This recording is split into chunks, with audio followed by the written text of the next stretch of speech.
Real life. Superpowers. You're taught growing up that you should stay at a job as long as possible, but the reality is you should chase the opportunity, not chase kind of titles or chase salaries. So you learn a lot. There's all these different games you can play in life, but mental models, that's a game too. Hey everyone, today we interview Eric Siu. He is the CEO of digital marketing agency Single Grain. Single Grain has worked with Fortune 500 companies such as Amazon, Uber, and Salesforce to help them acquire more customers. He also hosts 2 podcasts, Marketing School with Neil Patel and Growth Everywhere, an entrepreneurial podcast where he dissects growth levers that help businesses scale. Real life. Superpowers.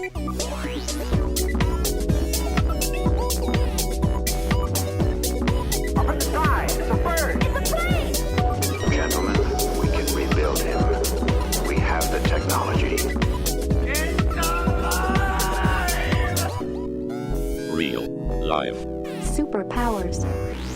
So Eric, welcome to Real Life Superpowers. Yeah, thanks for having me. So where are you at these days? I'm in downtown Los Angeles, where it was kind of a war zone a couple of weeks ago. But just surviving in the US, I guess. How's that going? It's going well. The one thing I think we talked about kind of being honest pre-show, a lot of, I think, digital entrepreneurs, they really aren't saying much right now, but a lot of the friends that I know that are founders, they're doing well. But you don't want to say in this climate that you're doing well. So, I guess things are going well, but I'm not openly talking about it. Yeah. I think it's actually good. Like Conan and I discuss this a lot, that it's sort of not legit to talk about the good things. And like between us, we're trying to shift the conversation and see how positivity and talking about what's good and not just what's bad is actually a win-win for everybody. Yeah, no, you need the positivity for sure. Otherwise, it's hard to wake up in the morning, right? So. Yeah, and also, if it's going well, then it's legit. And it's sort of, if you're able to talk about it and, like for the cliche, let your star shine, you're enabling other people to let their stars shine. So for sure. So it's going well? Yes. So tell us more about that. Yeah, I mean, where would you like me to start? I think, with the stuff that we do. So I have 2 podcasts. Those are going well. Those are continuing to grow. We collect, advertising revenue from it. We have event spinoffs from it. We have other stuff that we're doing, but it's all surrounded around the audience. So I think the one practical bit of advice or story I can share to everyone is if you build the audience first, everything else kind of falls into place. So beyond the podcast or blog videos, we have the audiences, and then it's like, okay, how do we continue to serve the audiences? And they also give us other opportunities. So in that sense, I think, you start building the audience right now, you become insulated from any, bad things that might happen in the future, and bad things will, continue to happen. But you just want to make sure that you don't have all your eggs in one basket. So that's a great tip.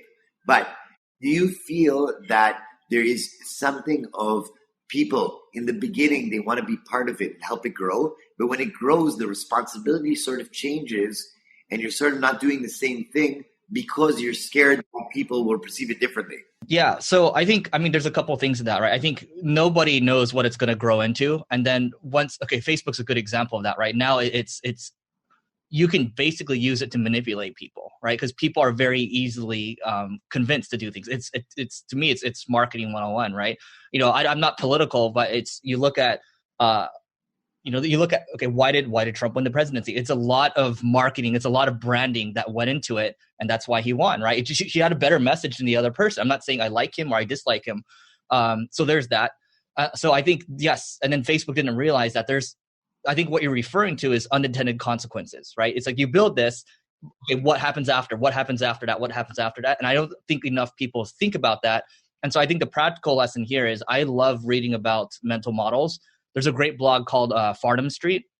And it's just tools you plug into your head so you know how to defend against it. And you also know that if you build something, you build an audience, you actually have greater responsibilities and you have to live up to those responsibilities because now you're influencing a ton of people, right? I just think some people abdicate when those responsibilities come and some people, will step up to the challenge. But, it gets scary when people are just like, I'm going to use influence for whatever I want to do. Yeah, because you do have a responsibility. Right. And so let's step back. And have you always been an entrepreneur? I know now you have a really successful agency. What were you doing before that? So I have a book coming out next year called Leveling Up. And so the way I look at life is it's also a mental model to me. I think life is a game. Cause I used to do esports before it became a thing. And so that's why I'm like, okay, everything that influenced me, the only thing I was successful at growing up was playing games. But I was never given credit for that, right? It was always looked down upon. So that's really important to me because there's 3 billion gamers in the world, to get that message across. So that's that. But before I was basically lost. I mean, in college, in high school, I almost didn't graduate because I didn't go to this one required class. I almost got kicked out of college as well because I didn't go to class. I almost never went to class. And school was not my thing. And then I ended up getting this dead end job coming out of a good college too. I went to UC San Diego. So it was a decent public school in the US. And so here's the thing. I come out, I have no direction, and I'm doing data entry. That's the best job I can get coming out of the financial crisis. And I just lost my way. And then my friend was like, oh, you should check out this digital marketing thing. And that's when I started learning. And I always told myself when I played games growing up, I was like, I just need to find something that feels like I'm playing a game. And I didn't know that it would be digital marketing, and eventually it would become entrepreneurship. And now every day I'm just waking up, it feels exactly like I'm playing a game. So One life, though. you only get one chance. So you better make the most of it. Yeah. And then, so that friend gave you a tip. Did you just like leave your job? How did you make this a reality? So that's a game within a game right there. Because I was working a data entry job. They didn't care what time I came in. So I would come into work at 6 a.m. to 2 p.m. And then I got 2 internet marketing internships. And that would basically, once I got home, I would study till 12 a.m. So I was, it was younger at the time. I was 21, 22 years old. All I had was time. So I would do that. And then eventually I got my first internet marketing job. That was like a month later. And then within that year, I changed jobs 5 times, right? And so that's another lesson. It's like, you're taught growing up that you should stay at a job as long as possible. But the reality is you should chase the opportunity, not chase kind of titles or chase salaries. So you learn a lot. There's all these different games you can play in life, but mental models, that's a game too. So anyway. But were you scared? Because changing jobs at a time where, now I think like it's very common. Like people, I think the lifespan of a job the average is like 2 years, because people are looking to sort of self-improve. And is it like that in Israel too? 2 years? Yeah. That's what I've read, at least. I'm not sure if it's everywhere like that, but yeah. I think the culture, like when you're talking about the digital space or the high tech space, I think the culture is less definitive than the offline world. I think the amount of scale and changes and adaptation and stuff like that, people are willing to change more like that. It's sort of like the culture isn't a very big gap, in my opinion. We had this entrepreneur on our podcast called Roy Deutsch. He has a venture called Jolt. It's basically like a new world of learning and like an alternative to college, but for like actually building skills that are relevant to today's world. And he I think even has a TED Talk about it, that people are coming in to work for chapters. And a chapter is an average of 2 years. And the idea in each chapter is to see how you build and write the next one. I love that. Your life is a story, whatever you want to call it. Your life is a game, your life is a story, but it's one building block at a time. So to answer your question, maybe I was naive, but it was intuitive to me to be like, I think I'm going to be stuck here. I should move on. So a lot of times, yes, people talk about data, but I think your gut feeling is pretty important. Because more often than not, I think you'll find that your gut feeling, at least when it comes to your own career, is probably more correct. So. And were you scared? Like, did you have any pressure from your environment around you? My parents. So my parents still thought I was lost, but that's the other thing. It's usually your parents or what your friends are seeing on the outside. That's a lagging indicator because they don't know what you're doing day to day. But if you feel like you're on the right track, you're taking the right habits every single day. Absolutely not. So at that age, 21, 22, I was already starting to listen to audiobooks every day. So I think as long as you feel like you're moving in the right direction and you're not just wasting time, I think you're okay. So I was not scared because I felt like I was doing the right thing. Maybe also like the books that you were listening to and the content that you were consuming provided an alternative, and the sort of voices in your head, like not in the psycho way, that just like sort of online mentors in a sense, maybe. It's mindset. Yeah, that's a really good way to put it, because you read a book and it's $10 to $15. That's why every podcast I listen to, if it sounds like it's a good book, I'm just going to buy it, which my library is like built up now, right?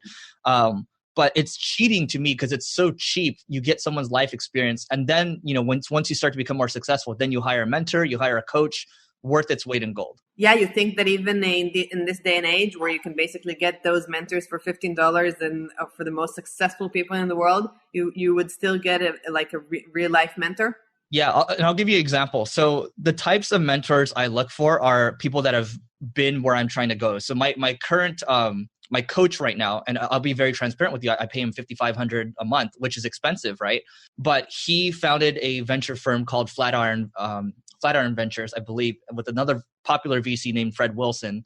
So he's played the game of business and investing, but then he realized, and he wrote this in his book, Reboot. He realized, I think he tried to commit suicide because he's like, this is not what life is supposed to be like, right? And he went on this journey, and then now he's a very he's known as the CEO whisperer, where he makes CEOs cry. So he's coached the CEO of Etsy, SoundCloud, all these amazing companies. And so I was like, okay, if this guy can help me uncover things about myself that are deeply kind of, not that I really haven't explored, then it's worth it. And the very first intro call I had with him, where he was kind of evaluating me, because he said, I'm not going to take every client, he actually made me cry.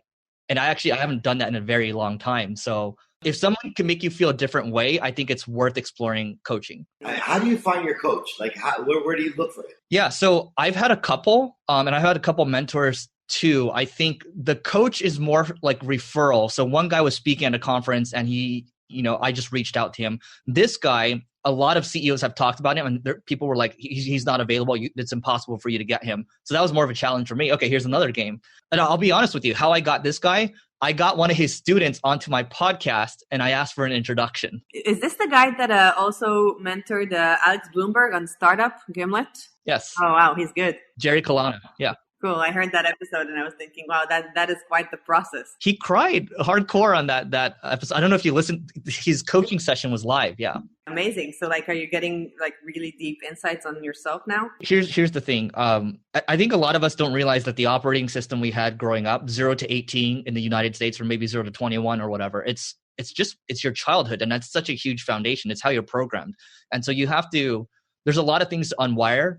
And to be frank with you, I've done pre-work with him. We actually haven't started our first session until I think it's in 8 days. But we had our first session. He's like, there's a lot for you to think about from your childhood. And so I read his book first. And now I'm like, the ways that I behave, I'm very competitive. I also like teaching a lot too. That all came from my childhood because I have Asian parents. And I think this is the same with Israeli parents. You get the beat down the whole time, right? You're never good enough, at least for me. It's even if you do well, it's still not good enough. And it's just constant pressure on you to perform.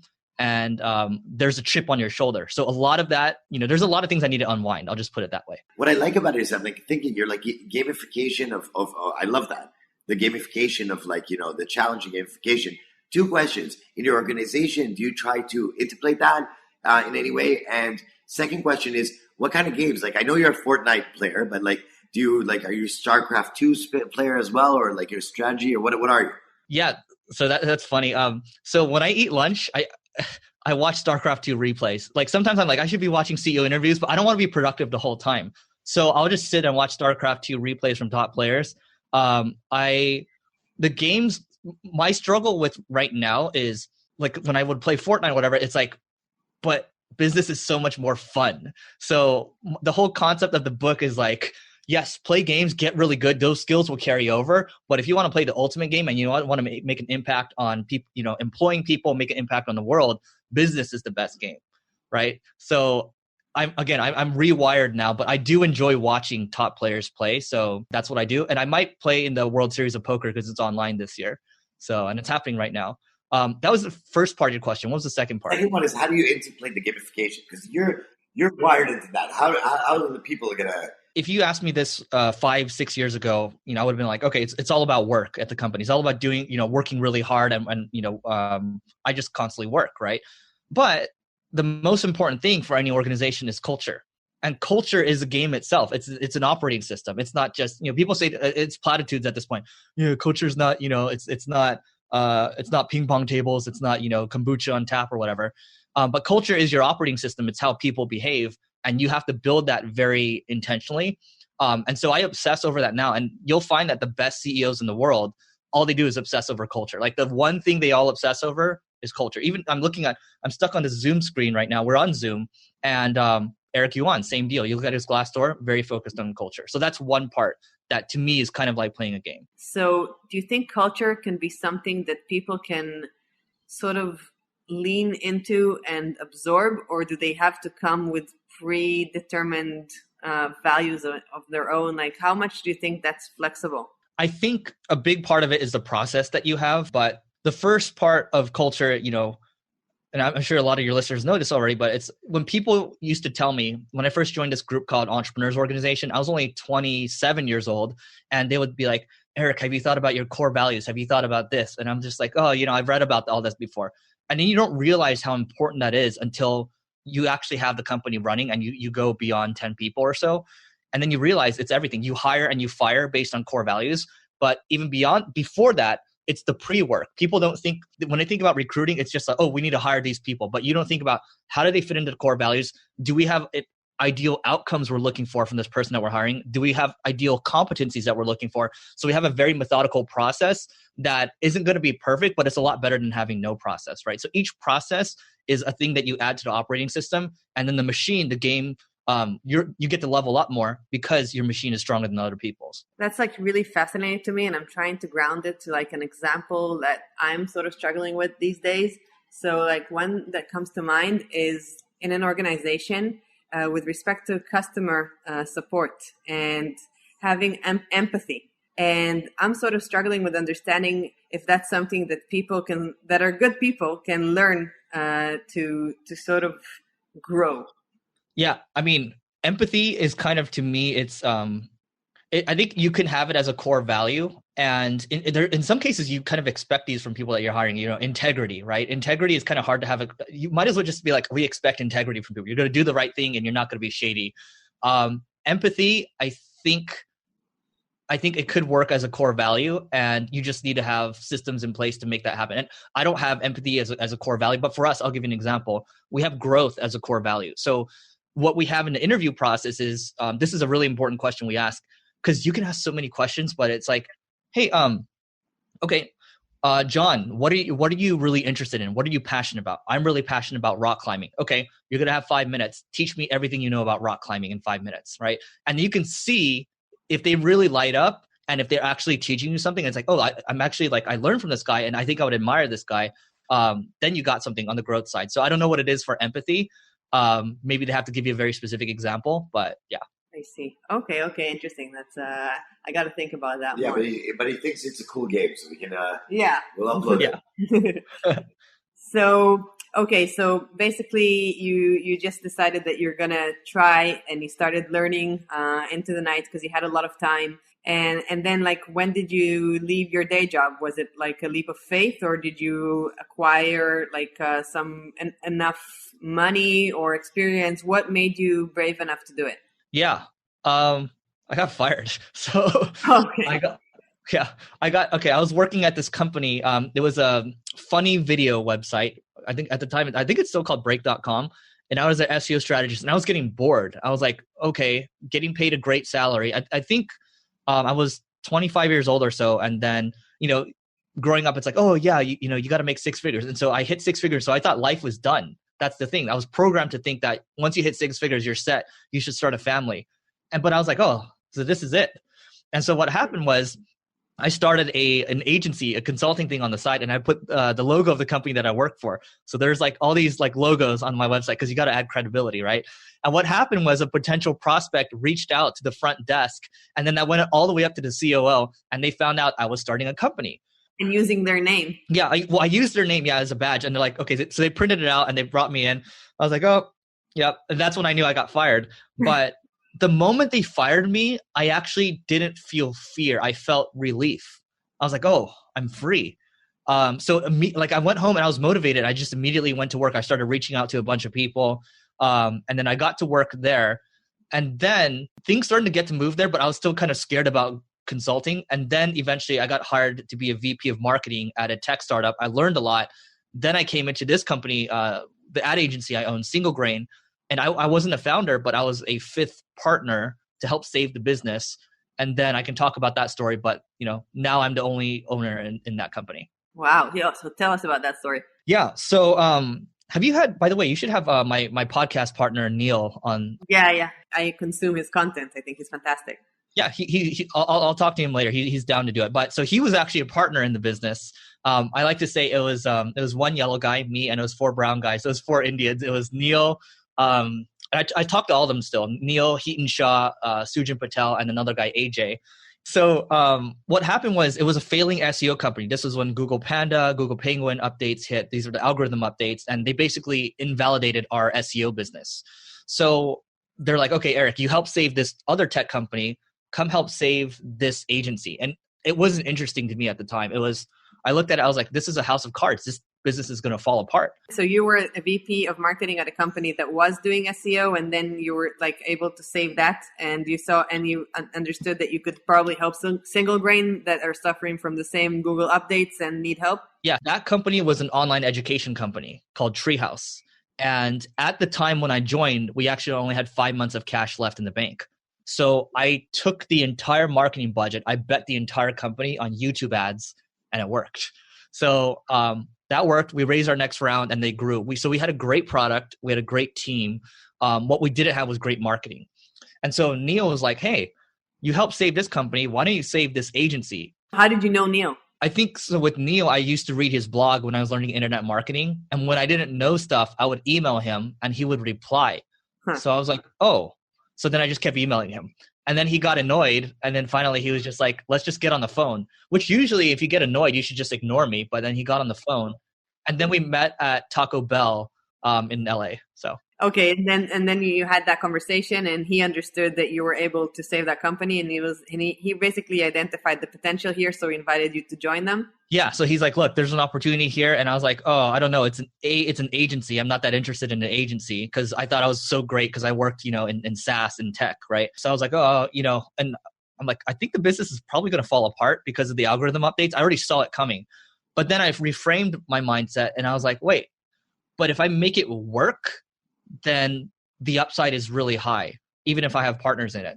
So I joined the company and a year goes by and it gets, actually maybe a couple months, it gets worse.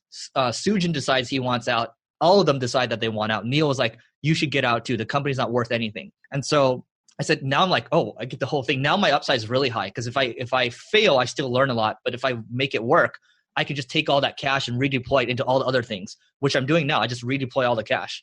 And I'm like, okay. So I bought Neil's shares for $1 for 10% of the company. Another dollar went to the Heaton for 10%. And then the rest was financed, seller financed through, Sujin and AJ. And so I paid $0 out of pocket or $2 out of pocket to acquire the business. So that's what happened. Wow. And I guess, you have a podcast with Neil. And so I'm guessing you're still on good terms. I'm on good terms with all of them. And Neil still, I think the other thing is he saw single grain work and he invited me to kind of, join his agency to take it over, but I didn't want to just run an agency for the rest of my life. And so now he has Neil Patel Digital and all these other agencies around the world. And so he's made it work. So he's come back into the agency world too. Awesome. And then like you're saying, basically single grain is a leverage for you for investing in other things that you're doing. Yeah. So tell us about that. I think maybe a practical lesson before I go into it is if you look at Warren Buffett and Charlie Munger from Berkshire Hathaway, the reason they do well is because they constantly acquire other businesses or they reinvest, which is why taxes are not such a big deal to them because they just keep redeploying. And so that's another thing. Growing up intuitively, I was like, wait, if I keep realizing the gains, I'm going to have to pay a lot of taxes, which I think paying taxes is great. But if you're an entrepreneur, you probably know how to better deploy that capital to make a bigger impact, I believe. And if you have nothing else to do with the capital, realize the gains and pay the government, definitely, right? So that's always been my mindset. I'm like, I think I should just keep growing the company. And so that's the mindset. What I'm doing now is we have a software business called ClickFlow. So that is content marketing, SEO software. So we have that. And then with Neil, with marketing school, we have an events business tied to it and a virtual event now tied to it. We have advertising that's tied to it too. And then we're planning to start like an education thing because it's marketing school. And so a lot of this requires capital in terms of investing into great people because great people are very expensive. Also into marketing as well. So we have on the single grain side right now, we have a educational kind of, let's call it a coaching thing for people that want to start and build an agency because we've done it and we actually have it. Like, it's not just like one of those internet marketing things, right? So we're reinvesting into that. And that I think we're spending a good amount of cash on ads per month. So all of it goes back into how do we grow bigger? That's the key takeaway. And like amazing that you get along with everybody that that's not trivial, finishing partner and getting on. So kudos on that, on that side. Thank you. That says something about how you deal things. So the good vibes is really important. And the question is how, because at the end of the day, people are people, right? So you bond them out and at the end of the day, they like you still and everything's good. So how'd that ambience work? Like, how'd you work that? How'd you achieve that game? Yeah. Thank you for that question. And so I think you realize that it's not worth burning any bridges. So even though like internally, I'm a very competitive person. So in the moment, maybe I'll be like, screw this guy, whatever. But at the end of the day, there's really like, maybe I didn't talk to Sujin for a year or two, right? The original founder of Single Grain, but we reconnected again. We did a video collaboration together. We did a podcast together. And you realize that, life is short. And to me, I'm going to be very honest. I'm going to stop giving you platitudes. It's also, to me, it's part of a game to get that relationship back and to continue to be helpful to them. It just seems like it's a natural thing to do. And even right now, I know there's certain people, like I hear from people, they're like, oh yeah, that CEO, he says a lot about you. Like he says all these things about you. And I'm just like, okay, like I don't confront them. I hear all these bad things that are said about me from this one person. And then that one person actually comes back to me a couple months later and starts a conversation. And I don't even bring it up, because that to me is, if you can control how you react, that to me, it's, you can call it stoicism, but to me, it's an exercise in self-control that allows you to move past and operate at a higher level than these people. Is that the only thing that you did not respond? Because why are we assuming that person even knows that he spoke badly about you? In some cases, so this guy, he'll message me and he'll need something, right? And I'll actually help him with it because I just need to make an introduction. So I won't bring it up. But in other cases, there's a very prominent guy. Actually, he's been on your podcast, okay? So here, I'll tell the story. I'm not going to say who it is. But a couple years ago, he went to Neil. He's like, why are you doing a podcast with Eric? This is probably 5 years ago. And he was like, Eric is small time. Eric is this, Eric is that, right? So all these things. And so then this guy gets on a podcast with me later, right? Because I'm helping promote his thing. And at the very end, I actually confront him at the end. It's like, hey, I'm happy to help you with this podcast, but I just want to clear something up. So in some cases, I will directly confront them, but now it's water under the bridge. So I still talk to these people. I don't know why I do this. Like people are like, you should just like cut ties with these people, but I don't do that. I don't know why. Yeah. Well, I can guess why. It's probably like in Zelda, you have like the types of weapons that you don't want to throw away until you know they're useless, right? So yes. if you're in that pun, you're like, don't close the door. Maybe I'll need it, maybe not. It's not my interest. You won't love me. I won't love you. That's a business game classic. That's the other thing. I think that's a great analogy. I think it's also like when you think about, you're basically, they're throwing an attack at you and you're parrying the attack. Right. And then you're just, so it's kind of fun to do that. It's weird to say that, but it is fun to do that. But it's like you're playing these mind games to make yourself stronger. No, you win. At the end of the day, when he called you and he needed something from you, at the end of the day, there's a scoreboard. And the scoreboard is, you know what? I could have done this and this. But at the end of the day, I won. He called me first to get that. And by the way, he didn't feel bad about that. So now we're even, it's like a new game. You know what I mean? I love that. Yeah. The slate is wiped clean. So right. I've actually heard of a mind game recently. Have you guys heard of the Benjamin Franklin effect? No. Okay, cool. So it's basically just another way to sort of, in a sense, manipulate people who are not you're not on good terms with. And basically, Benjamin Franklin, he had like this enemy. I think it was a senator or whatever. And this was somebody who was like really a hater. And what he did is he asked him for a favor. He asked him to loan a book from him. And that's all he did. And the dude like was confused, but he loaned him the book. And then after like 2 weeks, he returned the book. And that's it. And there's an entire psychological philosophy behind this, because basically now the hater did something for him. So his mind is like a cognitive dissonance, because he can't explain to himself, if I'm the type of person who lends Benjamin Franklin a book, I must in some sense like him. And then afterwards, the entire relationship took a pivot and the hater became like almost on his side. And, if you read about this effect, then you'll actually find like it has to be a favor, like that's meaningful in a sense. Like today, asking for, I don't know, a Kindle is probably no biggie, or like send me a WhatsApp link to something. That's like insignificant. The guy will just do it and move forward. No, but if intro. somebody did something that's actually like, it's not a big deal. He only an intimate book, but it's still an action that required some giving out of him. It changed the entire preface of their relationship. I love that. Yeah, that's awesome. You know, you have a competitive sense too, which I really like, even though it's not, I think that most people don't even know that you're competitive, because I can understand, like, you can feel like you're very friendly, but you're still competitive, which is a great attribute. By the way, I have that attribute as well. Okay, I like that. And now I'm interested in something. This is something that I'm trying to understand myself. As a person who gamifies the business world, how do you gamify COVID-19 with business, digital or non-digital? But how do you see that game? Like, what's the win here? Here's how I see COVID. So I think it's an opportunity for businesses to accelerate. And this is something a lot of people aren't going to say, but you'll see this from a lot of companies. This is the time that they can trim the fat. They probably had too many people. And there's people that just haven't been performing that they've been wanting to cut. There's also opportunities in terms of now you can actually go out there and get amazing talent that unfortunately they've been laid off, but you can pick up that talent. And I'm like, okay, what else? So I'll give you an example. We're right now for people to get out of their long-term, their office leases, they can do that. They can switch to full remote too. A lot of things that they've been wanting to do that's been in the back of their mind. I'm speaking for myself, actually.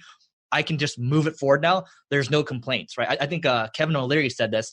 He calls it the cloak of COVID, where you can make these changes very quickly and nobody's going to complain, because you can just say, hey, I'm making these changes because of COVID and we got to do this to protect ourselves for the long term. And in a sense, you're not really manipulating people. You are doing the things to survive. And I think during this period, it's survive and thrive, but I'm also like, it's time to invest. It's opportunities while making sure that you have a nest egg. Yeah, but okay. I get that totally. But now let's, on timeline wise, what do you think? Like, that's if in 3 months it's done, right? So what happens if a year it's not done? Yeah. So here's what I would say. Like, I think the entrepreneurs I know that have diversified enough, let's say they built an audience, I can see them right now. Their demeanor is very calm.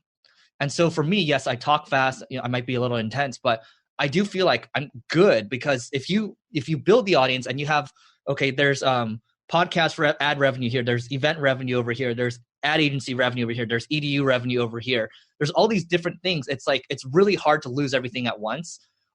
So now anyone that's listening to this, if you're building a business, I think at the same time, start to think about building an audience. Because when I was trying to save Single Grain, when we dropped all the way down to one employee and my accounting firm told me to shut it down, I kept going with that. But at the same time, I started my first podcast, Leveling Up, and I was only getting 9 downloads after the first year. And after the second year, I was only getting 30 downloads. And I kept going. But it takes 2 to 3 years to start to build that audience, to start to see results. You start to do it now, you build the leverage, and then you can start to sprout up all these other income opportunities. And then when something bad like this happens, you will feel protected. And because you feel protected, you get to take shots that other people wouldn't get to take. Because I know people right now that have lost 80 to 90% of their business, and that sucks. I get it. But at the same time, like, you should have covered your ass. And that's the hard truth. And that's a fantastic lesson, because now it's an opportunity to reevaluate and grow and, just make your business right and diversify. Yeah. And even if you had all your eggs in one basket, 80 to 90%, there's so many opportunities right now. But we talked about earlier when we started this podcast, you got to look at things from a positive mindset. If you wake up with that positive mindset and you keep working, it sounds like rah-rah stuff. I think for me, being Asian, I'm like, oh, I don't need that, but it's important. So Eric, what's your superpower?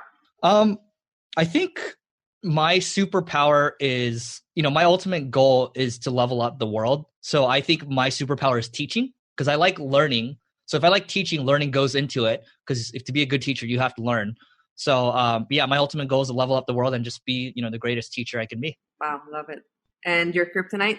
Yeah, I think there's a double-edged sword, because I'm very direct with people. And sometimes when you're direct, it can break people. Some people love taking it. I think Israeli culture, totally okay with it from the Israeli friends that I have.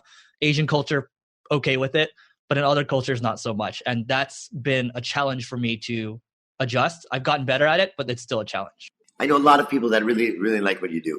And I'm just wondering if they want to be you and you want to inspire any entrepreneur to do, have this kind of journey, not the exact same thing, but the type of journey that you're having. What would be the tip that you'd give yourself when you're starting?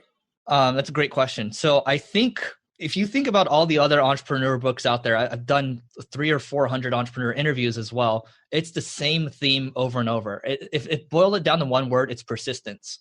This is weird. I actually haven't mentioned this on any podcast interview I've done, but when I read Think and Grow Rich when I was 20 years old, there's this thing that I've kind of burned into my mind that I repeat every morning. So it's desire, faith, plan, action, consistency. Consistency to me is the most important one. And I just repeat that self to me every day. What's the plan? So I call it DF PAC. Easier to remember that way. But I've never said that before, but I've just realized that what you do in a year, it's really hard to see progress. But when you look at your past decade, it's like, whoa, I've done a lot. So just long term, I think you be patient. I think short term, it's a big sense of urgency. And I think it's guaranteed that you're going to be successful. Fantastic. Love that. That's cool, man. Thank you so much for this, Eric. Yeah, thanks for having me. And be safe, optimize, maximize, and have fun and stay healthy. Cool. Can I give everyone a link real quick? Yes, of course. Cool. So the book I have is coming out next year in February, but I do, here's a URL for everyone. So levelingup.com/giveaway. So I just got the domain. So there's a giveaway there. It's going to be an assortment of my favorite books to help people grow. So levelingup.com/giveaway. Nice. Perfect. And maybe we'll have you on once it's launched. Would appreciate that. Awesome. Thank you for everything. And stay safe. You too. Bye-bye. Real life. Superpowers.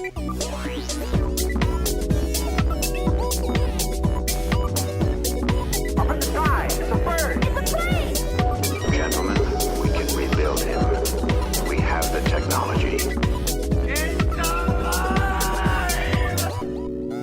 Real life. Superpowers.